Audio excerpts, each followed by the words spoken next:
Salutations à chacun et chacune. Soyez les bienvenus sur la fréquence de la parole.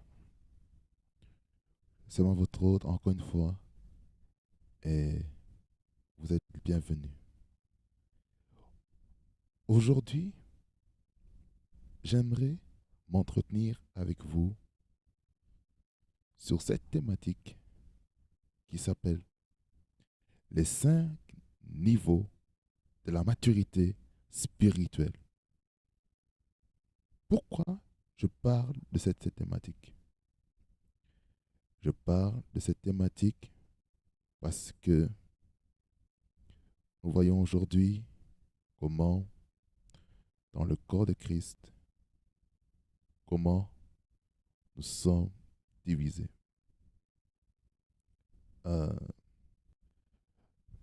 Il y a juste un verset que j'aimerais vous lire. Et ce verset est basé sur Isaïe chapitre 9, le verset 5. Isaïe chapitre 9, le verset 5. Car un enfant nous est né, un fils nous est donné, et la domination reposera sur son épaule.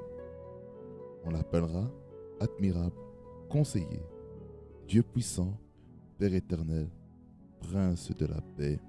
Amen.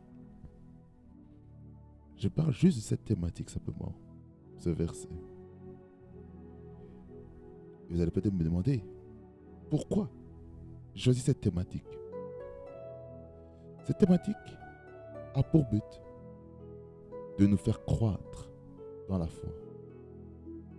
Aujourd'hui, nous sommes remplis beaucoup de membres d'église au lieu d'avoir des fils. Parce que c'est une nécessité.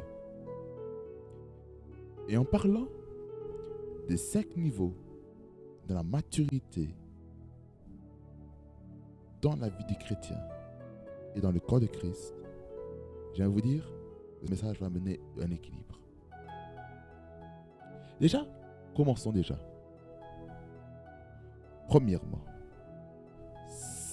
nous avons 5 niveaux et je vais les détailler petit à petit. Le premier niveau, nous avons le niveau de converti. Le deuxième niveau, c'est membre. Le troisième niveau, c'est le disciple. Le quatrième niveau, c'est le ministre. Et le cinquième niveau, c'est le fils. C'est quoi un converti? Un converti, c'est quelqu'un qui a donné fraîchement sa vie à Christ par le moyen de l'évangélisation, que ce soit en 1 à 1, dans la rue, sur les réseaux sociaux, à travers un poste, peu importe le moyen que la personne a pu se convertir. Il y a certaines personnes qui se convertissent parce qu'ils ont reçu une apparition de Jésus-Christ durant leur sommeil. Ils ont reçu une apparition de Jésus-Christ dans des visions et des songes. Et c'est ce qui fait que ces personnes sont marquées et donnent leur vie à Christ. On va peut-être demander comment ils ont reçu Jésus-Christ. Vision et songes. Ils ont été visités la nuit, pour ces personnes-là. Et cela n'est pas aussi fréquent. Mais la voix que Dieu utilise souvent, c'est aussi par la voix de quelqu'un qui prêche la parole. Il évangélise dans la rue afin d'être délivré de toute emprise du diable, toute emprise de toutes les chaînes tous les jours. Et en faisant ça, qu'est-ce qui va se passer? Il va se passer que la personne qui reçoit l'évangile va être convaincue. Parce que vous devez savoir que ce n'est pas à moi, ni à quelqu'un d'autre, ni à un homme, ni une femme, de convaincre la personne qui concerne le péché, la justice et le jugement. Et c'est le Saint-Esprit qui met la conviction dans la vie de la personne qui ne connaît pas Christ. Et souvent, le langage des convertis, c'est votre église. Parce qu'il n'est pas encore dans l'église. Il n'est pas encore dans la bergerie. Mais la Bible dit que mes brebis entendent ma voix. Mes brebis entendent ma voix et elles me suivent. Cela est très important. C'est pourquoi j'aimerais dire, dans cette phase-là, nous devons amener l'évangile du salut.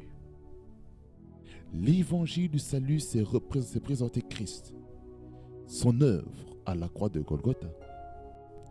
Et c'est là où les gens peuvent accepter Jésus-Christ comme Seigneur et Sauveur. Cela est très important, bien aimé. Et si nous n'avons pas ça, n'avons pas amené l'évangile du salut, comment les gens vont-ils entrer dans le royaume de Dieu? C'est dans cette phase-là qu'on fait la prière du salut. On dit, Seigneur Jésus-Christ, je t'accepte comme Seigneur et Sauveur. Toutes les choses anciennes sont passées, toutes les choses deviennent nouvelles.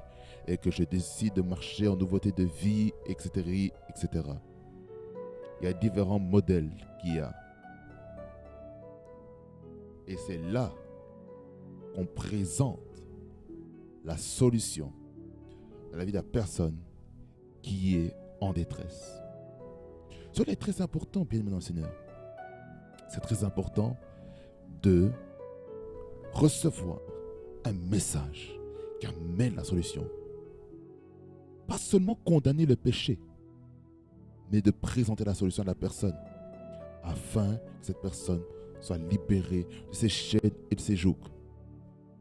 C'est pour ça que j'aimerais dire ceci à quelqu'un, que nous ne devons pas vivre dans la culpabilité. Combien de personnes aujourd'hui vivent dans la culpabilité parce que quelqu'un a présenté un évangile qui ne fallait pas? Un évangile de culpabilité et tout ça. C'est que Dieu ne veut pas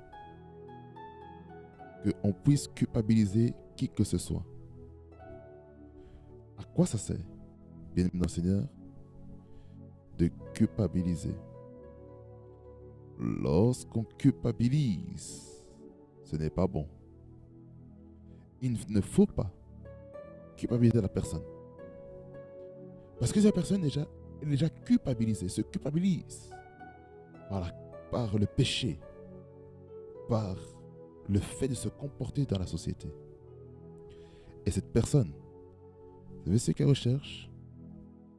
Cette personne recherche des solutions. Il y a des personnes qui sont liées par la pornographie, par la masturbation, par l'impudicité, par la débauche, par la drogue, par le fait d'offrir son corps à la prostitution. Mais ils ont besoin de la solution.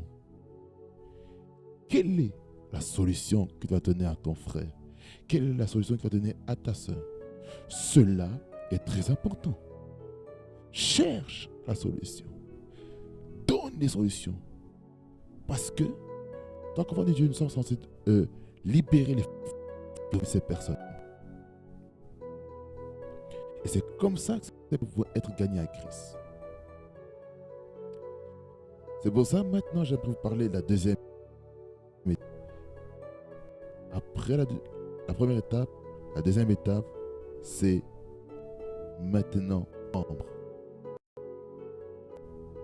Comment la personne est-elle membre d'une église? C'est en amenant la personne dans la maison de Dieu. Et elle est identifiée en complétant un formulaire de membre. Et c'est là où est-ce qu'elle commence à grandir spirituellement. C'est là son lieu de la bénédiction, son lieu où elle pourra être édifiée à tout domaine. Cela est très important. Cela est très important afin d'être équilibré. C'est important. C'est important. C'est très important de s'identifier à une église locale. Ça, c'est la deuxième phase. Par exemple, la Belgique fait partie de l'Union européenne. L'Union européenne n'est pas la Belgique. Mais la Belgique fait partie de l'Union européenne. En tant que chrétien, on ne peut pas dire que j'appartiens au corps universel, au corps de Christ, si tu ne t'associes pas à une église locale. Il y a certaines personnes qui sont toujours en train de prier. Seigneur, dirige-moi dans une bonne église où je vais grandir, dans laquelle tu m'as envoyé pour être une bénédiction pour cette église. C'est ça que nous devons comprendre. Certaines personnes sont dans des mauvaises assemblées locales parce que ce n'était pas leur endroit que Dieu avait prévu. Et c'est comme ça que ces personnes commencent à avoir des combats spirituels. Des personnes qui ne calculent pas parce que ce n'était pas ton endroit. C'est pourquoi il faut identifier absolument son endroit où on va grandir dans la foi. Cela est très important. Il faut identifier. Il faut identifier sa source. Ça est très important. C'est pour ça que dans la Bible, on voit l'église d'Éphésiens, l'église des Philippiens, l'église des Thessaloniciens, l'église de Pergame, l'église de Phrygie, l'église de Laodicée, l'église de Philadelphie, l'église, différents types de nationalités, de peuples, l'église de Corinthiens, l'église de Galates, l'église des Romains, l'église de Jérusalem, l'église de Galilée. Il faut savoir identifier son endroit dans lequel Dieu t'a appelé.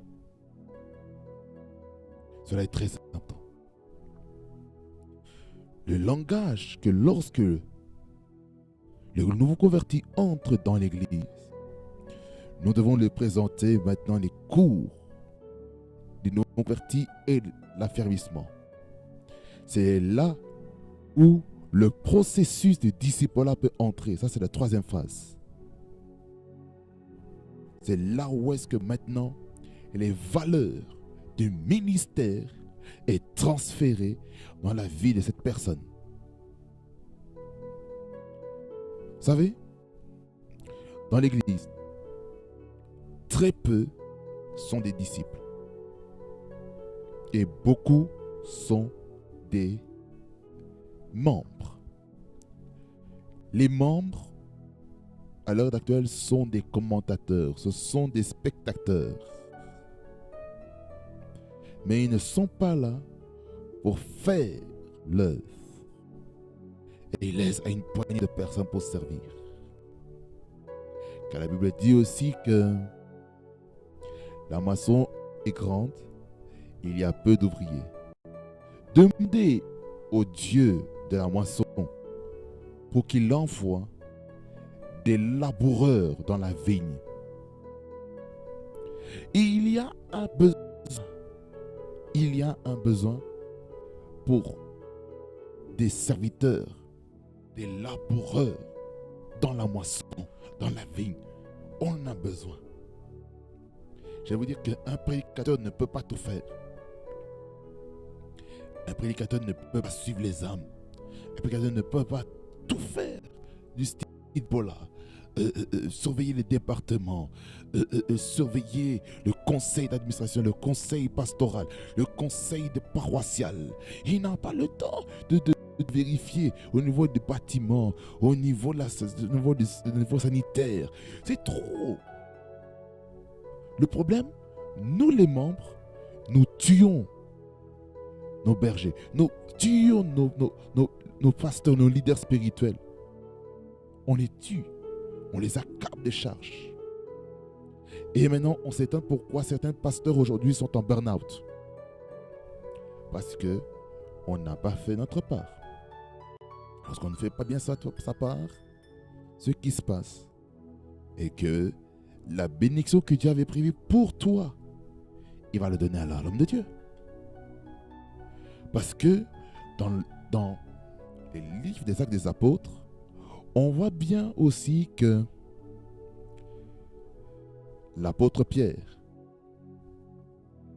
a dû élire, choisir des diacres et des diaconesses qui vont aider à servir aux tables et de permettre aux apôtres de rester dans le ministère de la parole et de la prière. Mais aujourd'hui, nous voyons des prédicateurs qui prennent la position d'aller servir aux tables. Ils sont censés se focaliser sur la prière et la parole. Pourquoi? Parce que nous sommes peu. Il n'y a pas d'ouvriers. Il y a très peu d'ouvriers. Et les pasteurs commencent à se fatiguer. Ils lèvent les mains et commencent à s'affaiblir. Pourquoi? Parce que il n'y a pas des Aaron et des Hur qui vont porter les mains. On a besoin des Aaron et des Hur qui vont porter le fardeau, qui vont porter la vision. On a besoin de ces personnes. Mais je ne suis pas encore arrivé au 5e point. Je suis encore au 3e point du disciple-là. Le disciple-là. Le disciple-là. Nous devons être disciples.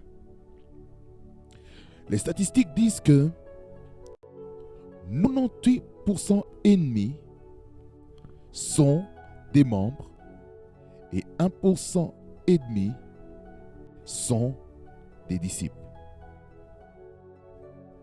En tout cas, en ce qui concerne le christianisme. Mais dans l'islam, c'est l'inverse. La majorité sont des disciples. Pourquoi? Vous savez pourquoi? Parce qu'ils respectent le Coran. Ils respectent les enseignements qu'on les donne. Et ce qui fait qu'ils réussissent, qu'ils progressent, qu'ils prospèrent à tous égards. Tandis que Dieu nous a dit dans 3 Jean 2, bien-aimé, que je souhaite prospère à tous égards et sois en bonne santé comme prospère l'état de ton âme. Alors pourquoi on ne progresse pas? Pourquoi on ne prospère pas? Parce qu'on ne respecte pas les principes de Dieu. Si on respectait les principes de Dieu, nos vies ne seront plus jamais les mêmes. Elle veut dire que tant que votre justice ne dépasse pas ceux des non-croyants, vous n'êtes pas digne pour rentrer dans le royaume de Dieu. Nous devons faire très attention avec ça. nous devons être maintenant des chrétiens dont notre justice va dépasser ceux des non-croyants. Il faut. Il faut. Il faut. Vous savez, quand on devient disciple, vraiment, il y aura un prix à payer. Luc 14, 26. Luc 14, 26.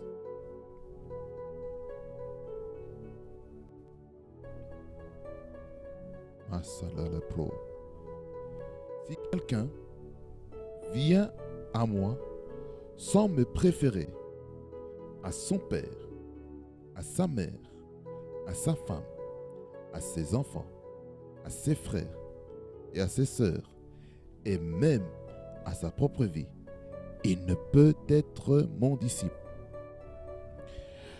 La version Good News Translation et Good News Bible, il dit en fait que personne ne peut être disciple de Jésus-Christ que si notre amour qu'on a pour Jésus-Christ ne dépasse pas l'amour qu'on a pour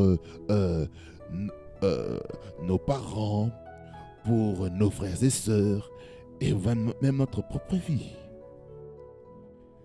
La Bible ne dit pas de détester, d'haïr. D'autres versions vont dire qu'il faut haïr. Il faut en avoir en horreur. Ça veut dire que cela est mauvais. Cette théologie qui dit qu'il faut renier la famille.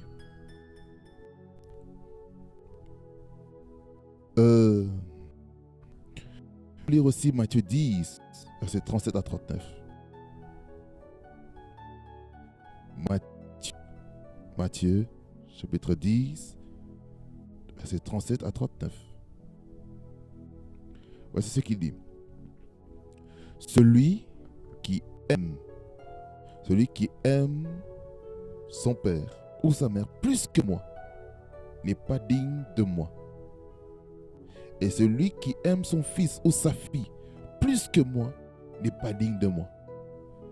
Celui qui ne prend pas sa croix et ne me suit pas n'est pas digne de moi. Celui qui conservera sa vie la perdra, et celui qui perdra sa vie à cause de moi la retrouvera. Qu'est-ce que ça veut dire? Ça veut dire que lorsqu'on devient disciple, il y a cette phase où il y a un renoncement de soi. Ça veut dire que lorsqu'on devient disciple, qu'est-ce qui se passe en fait est que il y a des plaisirs, il y a des conforts qu'on était tellement à l'aise qu'on doit se séparer. Certaines personnes avec qui on est avec, on doit se séparer. Des hommes et des femmes qui n'apportaient rien dans notre vie spirituelle, nous devons nous séparer. Et lorsqu'on se sépare, la séparation, ça fait mal. Le disciple-là, c'est quoi aussi? C'est le fait que tu dois mettre les bonnes priorités en place. Je vous ai déjà parlé de ce message autrefois sur les ordres de priorité pour un christianisme équilibré. Je vais le reciter ici. La première chose, c'est la relation avec Dieu. C'est ce que Jésus-Christ est en train de nous dire en fait. Il nous dit que pour être disciple de Jésus-Christ, nous devons avoir une bonne relation avec Jésus-Christ. Une bonne relation avec le Père Céleste. Une bonne relation avec le Saint-Esprit.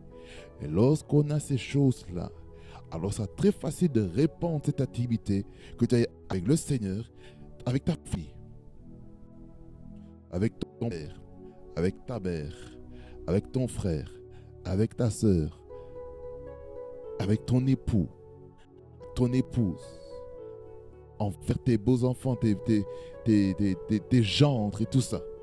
C'est important, bien aimé dans le Seigneur. Le disciple, ça permet de libérer les principes qui sont régis ici dans ce livre. Cela est très important. Le disciple. Le disciple est très important. Et dans le disciple aussi, j'aimerais vous dire que c'est là où est-ce qu'on devient maintenant redevable envers un leader. C'est là où est-ce qu'on peut te dire des choses qui te font mal. C'est dans le disciple-là. Et dans le disciple-là entre aussi le mentorat, le mentorship. Le disciple-là, on appelle aussi en anglais discipleship. Ces deux éléments vont de pair. Et lorsque tu acceptes d'entrer dans le mentorat et dans le disciple, vous allez voir comment votre vie va réussir de manière phénoménale. Alors, ne méprisons pas le disciple. Ne méprisons pas les enseignements. Ne méprisons pas les temps où vous êtes dans vos équipes personnelles, dans votre département respectif, dans la maison de Dieu. Écoutez l'instruction du leader que Dieu a établi dans ce département. Parce que il est là aussi pour te faire de vous aussi des disciples. Et au travers vous, qui êtes disciples dans ce département, que lorsqu'il y aura des nouvelles personnes qui vont venir, vous allez aussi transférer la même connaissance envers eux. Parce que le Seigneur veut de faire de nous des personnes qui sont des enseignants. L'apôtre Paul est en train de dire aussi que dans l'église de Corinthe, qu'il ne pouvait pas supporter la nourriture solide. Il fallait leur donner le lait. Ça veut dire que lorsqu'on est à Christ pendant longtemps, nous devons manger la nourriture solide. C'est très important. Et le lait est donné souvent aux nouveaux convertis et aux membres. Aux disciples, on donne quoi? La viande. La viande qui donne des vitamines, qui donne des substances qui sont nécessaires au bon fonctionnement du corps. Les okoprotes kapapole lidiskish kaprata menemetes kit akotos olopretas kis protas ki di ele proma mamabaikitos opratasaligi atus opragas indesheligidos supraikidis pati Lizu kita fru pati iligi ostokoje etostopa lijupra opitus agili ashkapateri estopa. Le disciple là est quelque chose aussi qui va amener le brisement en toi. Le disciple là est là pour briser les mauvais caractères. Le disciple là est là d'identifier aussi tes failles afin que le leader, afin que le mentor puisse travailler dessus sur tes faiblesses, afin que tu deviennes fort. Lakashika. Lorsque tu vas dans cette phase de disciple-là, j'aimerais te dire que tu ressortiras meilleur. Accepte le prix du disciple-là. Accepte d'entrer dans des périodes de solitude. Parce que le disciple-là, il y a des moments où Dieu va t'amener dans des saisons de solitude. Donc va et cache-toi, C'est l'endroit de ta préparation. C'est ce qui se passe dans les disciples là. On peut te dire, oh non, aujourd'hui tu ne vas pas prester. Aujourd'hui tu ne vas pas chanter. Aujourd'hui tu ne vas pas servir. Mais Dieu te travaille. Dieu travaille ton caractère. Dieu travaille ta personnalité. Dieu travaille ton être intérieur. Alors il ne faut pas mépriser. Il ne faut pas mépriser la phase du disciple là. Il ne faut pas, l'ikoshika, mépriser la phase du disciple là. Le disciple disciple-là est important. Le disciple-là, celui qui refuse le disciple-là est en train de se disqualifier. Parce que le disciple-là permet d'avoir les bases solides pour aller plus loin. Le disciple-là, l'Ikoshekaribo Santa, le disciple-là, le disciple-là, le disciple-là, je répète encore, le disciple-là est quelque chose de très important que nous devons avoir. Le disciple-là, l'Ikoshekariba, le disciple-là, l'église manque de disciple-là.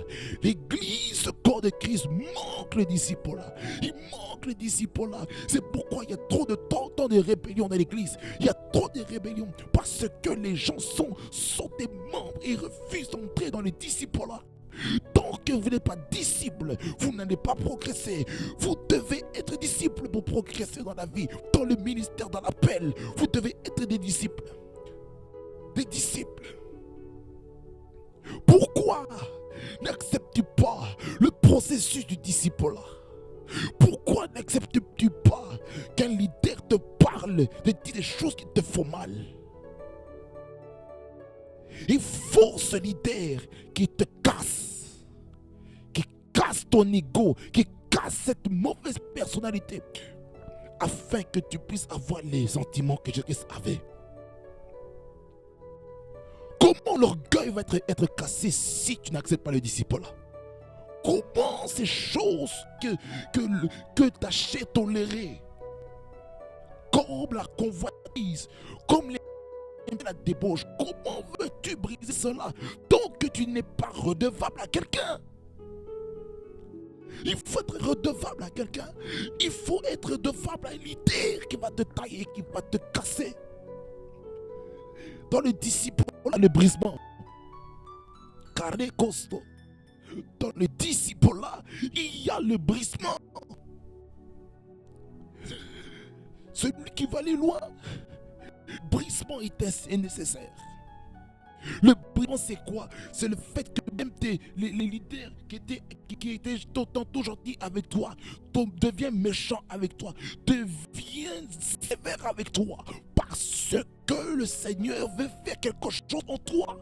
Mais tu dois accepter le processus. Ça fait mal, oui, ça fait mal le disciple-là. Oui, ça fait mal le brisement, ça fait mal de toucher à sa personnalité, ça fait mal. C'est ça le disciple-là. C'est ça le disciple-là. Nous devons accepter le disciple-là. Tant que tu n'acceptes pas le disciple-là, tu n'iras nulle part. Écoute-moi bien. Tant que tu n'acceptes pas le disciple-là, tu n'iras jamais loin dans la vie. Jamais loin avec Dieu. Le Seigneur attend des personnes qui sont disciples.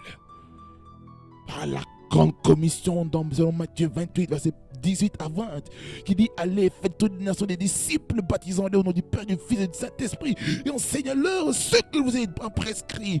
Oui, je suis avec vous jusqu'à la fin du monde.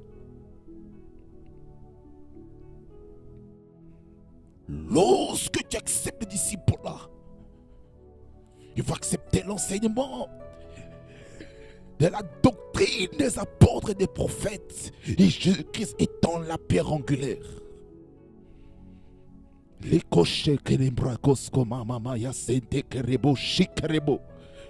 L'église, corps de Christ, acceptez le disciple-là. Acceptez le disciple-là. Acceptez le disciple-là. L'église manque des disciples. L'église manque des disciples. L'église manque des disciples. Des disciples authentiques. Des disciples qui sont prêts à se vendre pour le Seigneur. Les disciples. Il faut des disciples.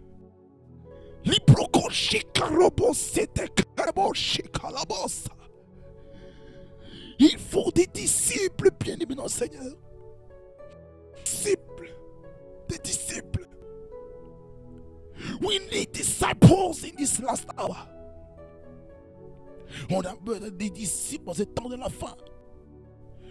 Les disciples qui vont se positionner pour prendre les onctions des généraux de Dieu. Mais à cause du fait que maintenant nous sommes distraits par des colportages, par les tribalismes, par des clans, des disputes, des compétitions, des rivalités, toutes ces choses, cela empêche le disciple-là d'être mis en place. Il faut que le disciple-là revienne au centre de l'Église. Il faut que le disciple-là revienne au centre de l'Église. Le disciple-là revienne au centre de l'Église. On a trop prêché la bénédiction. On a trop prêché la prospérité. C'est pas mal tout ça. Mais le plus important, c'est le disciple-là. C'est ça qui fait asseoir les gens de l'Église. C'est ça qui fait en sorte qu'il n'y aura moins de rébellion dans l'Église. Mais nous ne sommes pas dupes. Il y a certaines personnes qui prétendent suivre le programme du disciple-là en ayant en eux l'esprit d'Absalom, qui prétend être avec le leader, mais ne sachant pas qu'ils ont l'intention de voler les membres de l'Église pour former leur propre Église autre part. Et tu crois que voler les pierres, le travail de ton père spirituel, que tu vas être béni comme ça? Non. Non. Les Shekerimos, c'est dans le disciple-là, écoutez-moi bien, c'est dans le disciple-là aussi qu'on peut identifier qui est qui. C'est dans le disciple-là, on peut voir qui est loyal. Mais je ne suis pas encore au 5e point.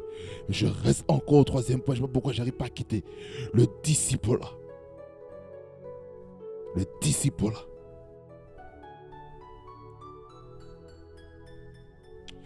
Le disciple-là. Donc on comprend que le disciple-là est quelque chose de très important. Et quelque chose de vital dans la vie d'un enfant de Dieu. Vous n'irez nulle part.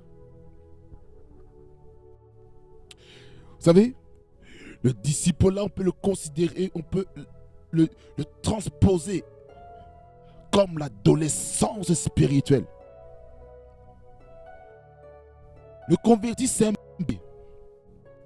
Le membre, c'est un enfant. On va dire entre 3 ans et 12 ans. De 12 à 18 ans, c'est l'adolescence. Ou on va dire 12 à 17 ans. On va dire jusqu'à 18 ans. C'est dans l'adolescence que la discipline est plus compliquée à instaurer. Ainsi en est-il dans l'Église. C'est dans le disciple-là que c'est très compliqué d'imposer la sainte doctrine. Parce qu'à l'heure actuelle, les gens ont la démangeaison dans leurs oreilles, comme il est écrit dans 2 Timothée. Il y a des gens qui ont la démangeaison. Ils cherchent des enseignants, ils cherchent des docteurs qui vont leur dire ce que leur oreille veut entendre au lieu d'écouter ce que la Bible dit. Et ces personnes-là ne sont pas des disciples. Ce sont ces personnes-là qui sont là pour dire: oh non, ce pasteur-là, il nous embête, il nous énerve. Voilà, on ne veut plus écouter ça, son message. Déjà, à la base, tu n'étais même pas disciple. Et maintenant, on peut voir les signes. Parce qu'un disciple ne va pas se rebeller contre son leader.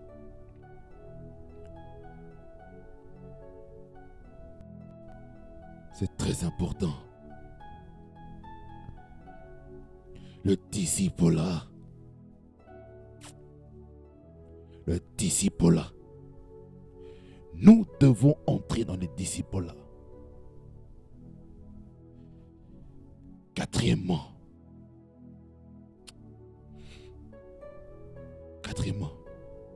ministre, Nous devons servir le Seigneur avec toutes les capacités qu'on a, avec les dons que nous avons. Combien de personnes ont des talents et des dons et n'ont pas encore utilisé dans la maison de Dieu? Tu as des talents, tu as des dons, mais utilise cela. Toi qui prêches la parole, mais utilise la parole, prêche la parole de Dieu.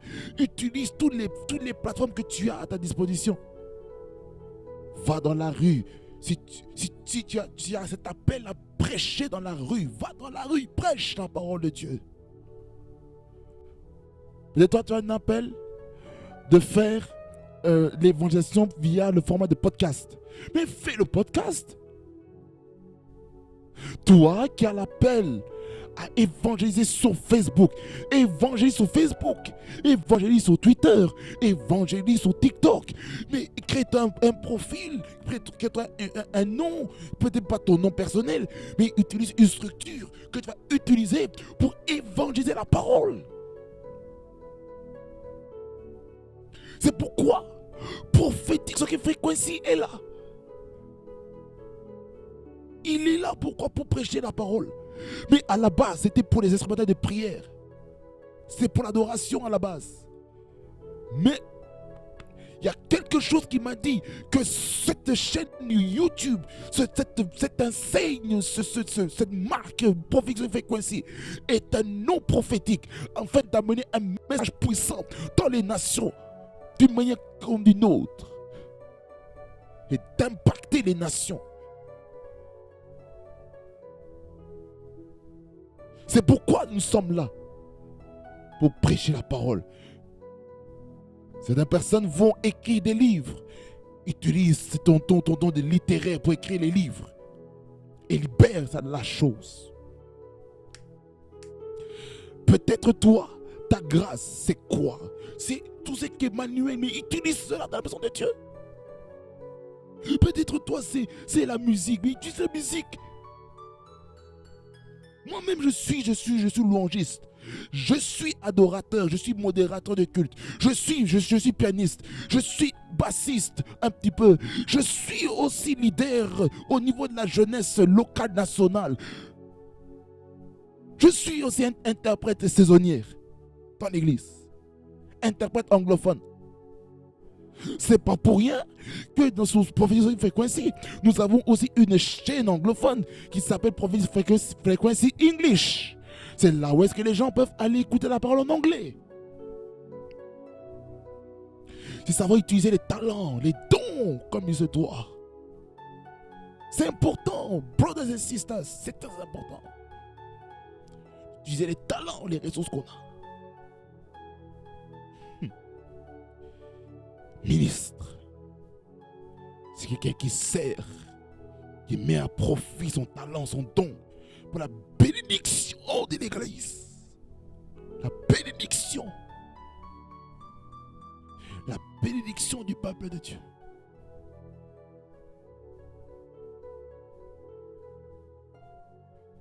La cinquième étape, c'est l'étape de fils. Et c'est là où est-ce qu'intervient le passage de base de Ésaïe chapitre 9, verset 5. Sur un enfant nous est né, un fils nous est donné. Et la domination repose sur son épaule. Un enfant ne peut jamais porter un fardeau sur lui. Un enfant ne peut pas porter la responsabilité sur lui. Un enfant ne peut pas assurer un gouvernement. Impossible. Mais dans la Bible, dans les livres de 1 roi, 2 rois, 1 chronique, 2 chroniques, on voit qu'il y avait aussi des enfants qui étaient à la position de roi. Ils avaient 8 ans, 7 ans, 12 ans. Gouvernement. Mais ils ont mal agi. Et certains en sont morts. Parce qu'ils ont fait les choses que Dieu détestait. Ils ont fait des choses abominables devant Dieu. Mais le fils est celui qui assume les responsabilités. Un fils est celui qui conduit. Un fils est un leader. Un fils montre l'exemple. Un fils est celui qui prend le fardeau qu'il y a dans le cœur de son père et le prend sur son épaule. Et il va loin. Jésus-Christ a pris le fardeau de son Père céleste afin que les âmes puissent revenir à lui, afin que ta création puisse entrer en intimité avec lui.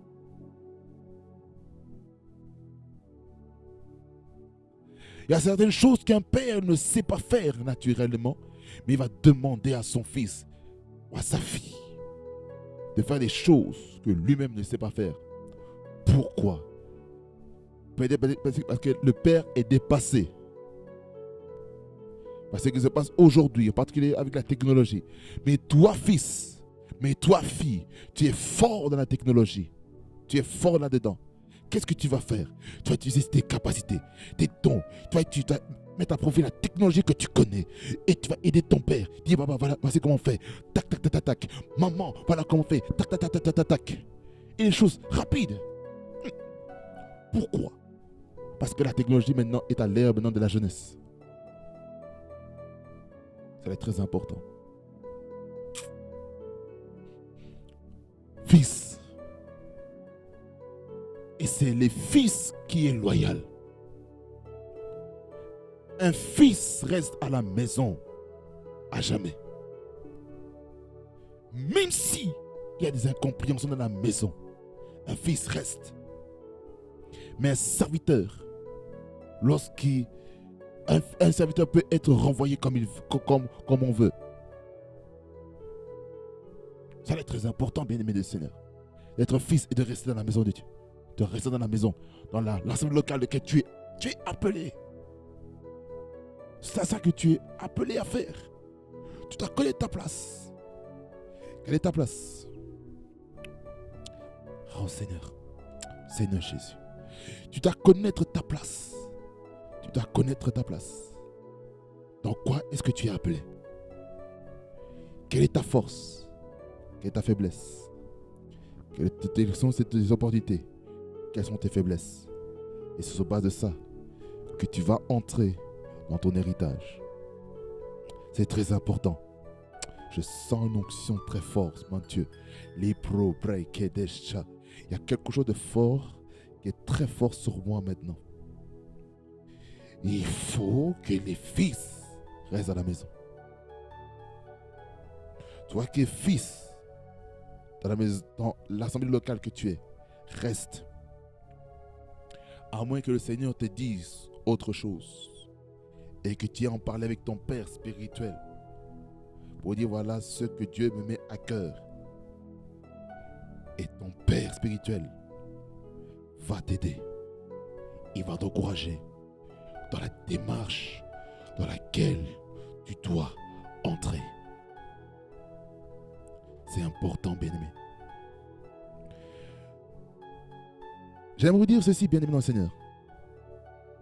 Il n'y a aucune sécurité en étant converti, en étant membre et en étant ministre. Il n'y a aucune sécurité là-dedans. C'est pour ça qu'il faut migrer rapidement à disciple et à fils.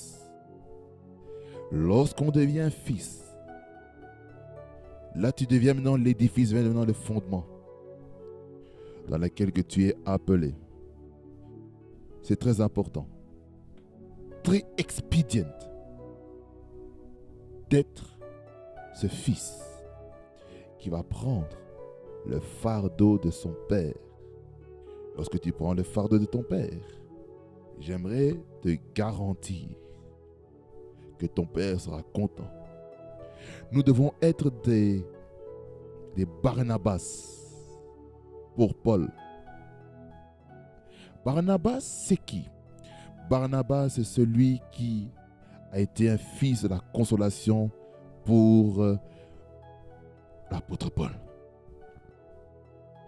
Il nous faut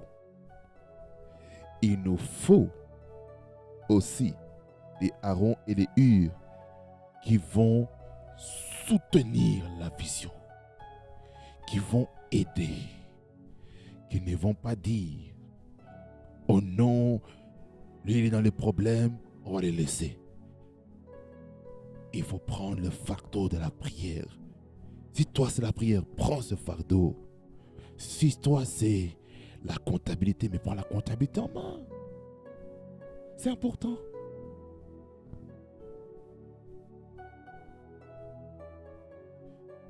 L'onction est très fort.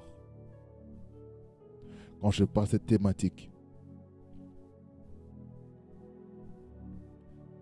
il faut être des fils et des disciples. Le bien-aimé dans le Seigneur, que le Seigneur vous bénisse.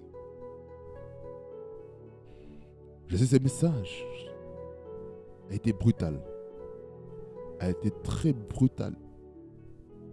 Ça a été brut. Ça vous a bousculé. Ça vous a choqué. Ça vous a fait mal. C'est ça le but de la parole. Le but de la parole, c'est... il y a le côté enseignement, il y a le côté correction. Il y a ce côté où on amène la discipline. Il y a un côté pour la doctrine. Parfois, la parole de Dieu peut être très très dure à entendre. Ce n'est pas tout le temps où il faut prêcher la bénédiction. Ce n'est pas tout le temps où il faut prêcher la prospérité. Ce n'est pas tout le temps où il faut prêcher le mariage. Ce n'est pas tout le temps qu'il faut prêcher des sujets que naturellement on peut avoir.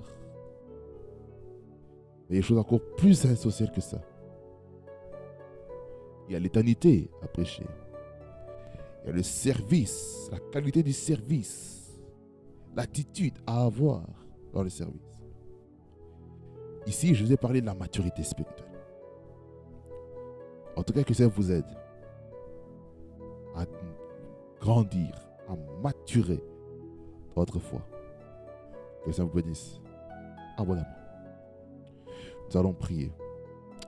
Père éternel de grâce, je te remercie pour ta parole qui est venue.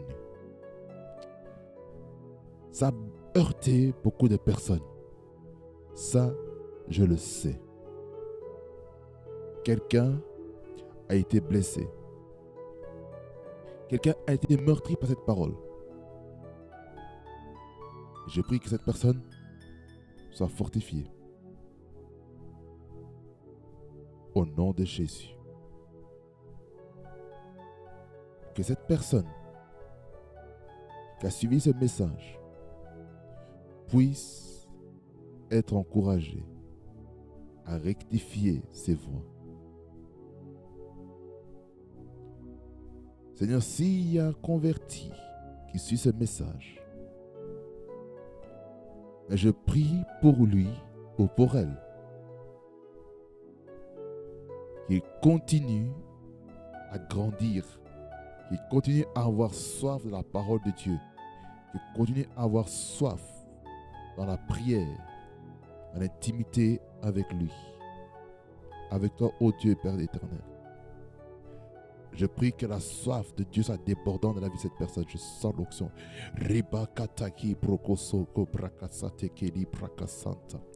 Je prie, Dieu de grâce, que cette personne soit puissamment propulsée dans son intimité. Que ce nouveau converti, même s'il fera des erreurs, ne puisse pas se décourager dans son cheminement. Au nom de Jésus. Je prie que pendant que ce converti ira dans des classes d'affermissement et de disciple-là, je prie que les fondements, les ABC du christianisme, la vie chrétienne soient installés dans la vie de cette personne. Au nom de Jésus. Je prie pour un membre d'église locale, membre dans le corps de Christ, qui est dans le niveau de membre. Et je prie que cette personne, cette bien-aimée, puisse transiter au niveau des disciples. que ce membre-là ne puisse pas rester membre. Parce qu'il y aura beaucoup d'enfants spirituels, des bébés, des nouveaux convertis qui vont venir. Afin que ce membre-là puisse être un enseignant pour les nouvelles personnes qui vont venir après lui ou après elle. Je t'en supplie de grâce. Mets en eux cet esprit qui se soumet à son église locale que tu as placée au nom qui est élevé au-dessus de tous les noms. Aide cette personne, Dieu de grâce. Aide cette personne. Aide cette personne à entrer dans son appel, à entrer dans le processus de brisement et d'accepter le processus du disciple-là. Même si ce sera dur, mais ce sera difficile, je prie que tu donnes la force de passer le test du feu, de passer le test de la pression de l'opposition, des trahisons,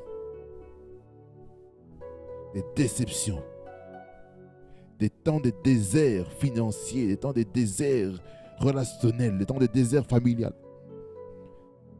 Je prie que cette personne soit fortifiée au nom de Jésus. Des déserts sociétals, des déserts nationaux, que cette personne en ressorte raffinée et que cette personne devienne de l'or pur et qui a de la valeur devant toi. Merci Seigneur Jésus-Christ pour ce disciple qui est en train de suivre ce processus. Je prie que ce disciple puisse continuer à grandir, qu'il puisse aussi poser des questions à son mentor, à son responsable, à son leader. Il est en train d'enseigner la parole afin qu'il puisse grandir au nom de Jésus-Christ. Et je prie, Seigneur, que ce disciple aussi puisse découvrir son appel afin de transiter aussi dans le niveau de ministre et qu'il puisse découvrir sa place, savoir dans quel département il est appelé ou elle est appelée à être. Au nom de Jésus-Christ, aide cette personne à découvrir sa place, à être à sa place, au bon endroit, au bon moment. Au nom de Jésus. Et je prie pour ce ministre qui sert déjà dans la maison de Dieu, qui puisse devenir fils de l'assemblée locale, qui va être loyal, qui va honorer son pasteur, son leader spirituel, qui va honorer le Père au nom de Jésus-Christ. Je t'en supplie de grâce, fais-le, je t'en supplie. Fais-le, je t'en supplie, dans la vie de quelqu'un. Au nom de Jésus-Christ. Au nom de Jésus. Je prie pour ce fils qui puisse prendre des initiatives, qui soit cette personne sur qui les gens vont compter, qui ne soit pas quelqu'un qui déserte, qui abandonne son poste, mais qui puisse être un fils de laquelle qui est un don pour l'Église, afin que l'Église soit bénie au travers lui ou au travers elle. Au nom de Jésus. Que toute la gloire, l'honneur, la majesté te reviennent. Au nom de Jésus-Christ, que j'ai ainsi prié. Amen. Amen, amen, amen. Bénis le Seigneur. Merci d'avoir suivi ce programme. Vraiment, ne soyez pas tourmentés. Ne soyez pas blessés. Vous savez, un médecin, un docteur, lorsqu'il va à l'hôpital, un patient va à l'hôpital, se fait ausculter. Ce qui se passe est que lorsqu'on opère, lorsqu'on applique l'anesthésie, ça fait mal. Mais s'il est nécessaire pour être en bonne santé, cela est très important. Alors, acceptez le processus. Que ça vous bénisse abondamment. Et qu'il vous fasse beaucoup de bien. Parce qu'avec Jésus, nous sommes plus que vainqueurs par celui qui nous a aimés. Prophétique, ce qui fréquencie la fréquence qui vous amène près du trône de Dieu. Soyez bénis en Jésus. Shalom à vous, bien-aimés dans le Seigneur. Merci d'avoir regardé cette vidéo. J'espère que cette vidéo vous a fortement béni et région béni, je l'espère. Si c'est le cas, veuillez partager, veuillez liker, veuillez commenter cette vidéo. Veuillez aussi vous abonner à cette chaîne en activant la cloche de notification afin d'avoir toutes les nouveautés par rapport à notre chaîne. Vous serez profondément bénis. Et aussi, abonnez-vous aussi sur nos plateformes de réseaux sociaux afin d'être profondément bénis. Que ça vous bénisse abondamment et qu'il fasse beaucoup de bien. Prophétisons qui fréquencie la fréquence que vous avez pris du trône de Dieu. Be blessed in Jesus' name. Parce que le meilleur est à venir.